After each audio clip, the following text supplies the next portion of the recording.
Tí tăng môi cần lại ní cứ chia còn lại đài bục mai bóng ôn lục dây lục ta chia còn lại đài bộ vật chu chót công sọt bóng ôn trong thì dây phần nắng có đôi chia thật thì bài vào phần nắng và hai chia bóng ôn lục dây lục ta và có score có đôi chia bạn đằng hai thập pi chùm nón ná sạ mày nè bà lớp trong bằng hai nhầm pi bụng mai bóng ôn nằm pi và lơ non tụm nút mũi đài bắn xe bắn sol cao pi sạ mày pol pot hào ta sạ mày bảy năm mà ná bà chia sải tục chỉ muốn bực nhầm thừa cả thật thì bài thực không lớnនេះខ្ញុំកំពុងតែនៅលើក្នុងទំនប់ហើយបងប្អូនបាទដោយសារតែឥឡូវនឹងបច្ចុប្បន្នហ្នឹងគឺថាមានបងប្អូនអាស្នាក់ស្រ័យក៏ដូចជាបាទគាត់រស់នៅកន្លែងហ្នឹងគឺថាគាត់កាយបន្ទប់បដាក់ជាមួយនឹង excavator ក៏ដូចជាគ្រឿងចាក់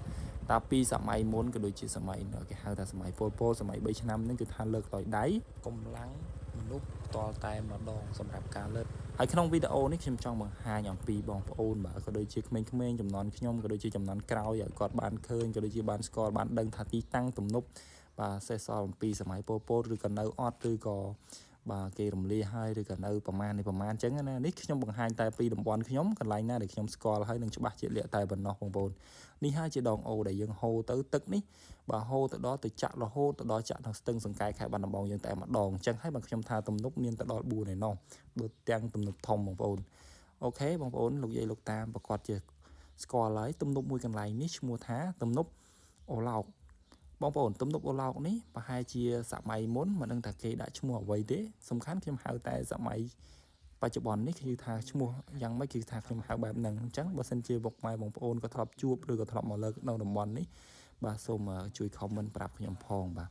តើឲ្យខ្ញុំនឹងបានដឹងជាក់លាក់ក៏ដូចជាបាទស្គាល់ទីតាំងនឹងកាន់តែច្បាស់បាទកន្លែងនេះចាស់ក៏ដូចជាលោកយាយលោកតាក៏គាត់បាននិយាយដែរគាត់ថាការទប់ទំនប់ហ្នឹងដើម្បីយកទឹកហ្នឹងទៅប្រើប្រាស់នាពេលខែប្រាំងក៏ដូចជាខែវស្សាផងដែរដើម្បីបំបែកជាទ្វារទឹកណាចែកចាយទៅដល់ស្រែផ្សេងក៏ដូចជាទៅដល់ដំណាំផ្សេងក៏ដូចជាទុកទំនប់បំរុងនៅខែប្រាំងដើម្បីឲ្យសត្វពាហនៈ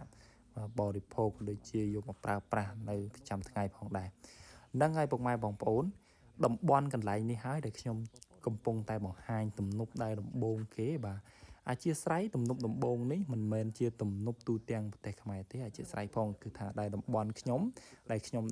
និយាយថាមានទៅដល់4ទំនប់ណោះហើយណោះរហូតទៅដល់ទំនប់ធំនឹងហើយជាទំនប់ក្បាលដំបូងគេចាំនៅវីដេអូក្រោយភាគក្រោយខ្ញុំនឹងចេញទំនប់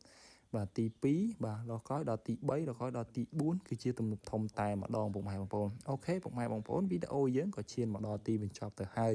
បើសិនជាមានការខុសឆ្គងឬបាទខានត្រង់ណាក្តីសូមអធិស្ឋានខ្ញុំបាទផងអរគុណច្រើនបាទជូនពរពុកម៉ែបងប្អូនជួបតែសំណាងល្អ